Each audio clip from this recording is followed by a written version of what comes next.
सोचिए, बर्फ से ढके पहाड़ों के बीच ऊंचा सा प्लेटफॉर्म और उस पर खड़े सूरज देव के एक भव्य मंदिर के अवशेष। यही है मार्तंड सूर्य मंदिर, लगभग 1200 साल पुराना, अनंतनाग के पास मटन में बसा हुआ। मार्तंड दरअसल संस्कृत में सूर्य का एक नाम है, इसलिए ये मंदिर पूरी तरह सूर्य भगवान को समर्पित था, जहाँ कभी सुबह की पहली किरण सीधे गर्भगृह में पड़ती थी और राजा से लेकर साधारण जनता तक यहाँ आकर अर्घ्य चढ़ाते थे। 8वीं शताब्दी में करकोट वंश के तीसरे महान सम्राट ललितादित्य मुक्तपीड ने कश्मीर की शक्ति और समृद्धि दिखाने के लिए इस विशाल सूर्य मंदिर का निर्माण करवाया, जो पत्थरों से बना एक जबरदस्त परिसर है और चारों तरफ से पहाड़ियों से घिरे ऊंचे पठार पर खड़ा है। कुछ इतिहासकार मानते हैं कि इसकी नींव शायद इससे भी पहले, लगभग 3री-4थी शताब्दी के बीच राजा रणआदित्य के समय रखी गई होगी, लेकिन जो भव्य संरचना आज खंडहर के रूप में दिखती है वो ज़्यादातर ललितादित्य के काल की ही मानी जाती है और इसमें प्राचीन गंधार तथा गुप्त शैली का मिला-जुला स्थापत्य दिखाई देता है।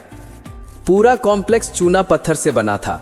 बीच में मुख्य सूर्य मंदिर और उसके चारों ओर कई छोटे छोटे मंदिरों की कड़ियाँ थीं, जहाँ दूर दूर से आए यात्री और भक्त सूर्योदय के समय मंत्रों और शंख ध्वनि के साथ पूजा किया करते थे।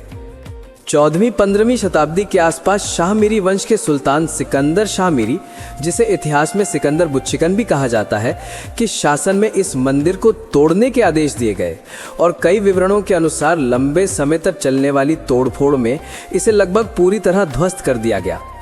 कुछ विद्वान ये भी जोड़ते हैं कि कठोर मौसम, भूकंप और समय के साथ साथ हुई क्षति ने भी इन खंडहरों को और कमज़ोर कर दिया। इसलिए आज यहाँ सिर्फ टूटी दीवारें, गिरे हुए स्तंभ और खुले आसमान के नीचे फैला हुआ प्रांगण दिखाई देता है।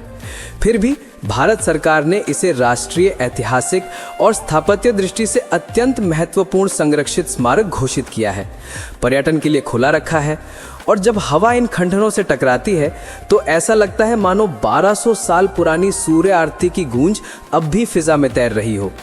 ऐसी ही और रियल हिस्ट्री स्टोरीज के लिए सब्सक्राइब करें और कमेंट में लिखें अगला शॉट किस प्राचीन मंदिर पर चाहिए। हर हर महादेव।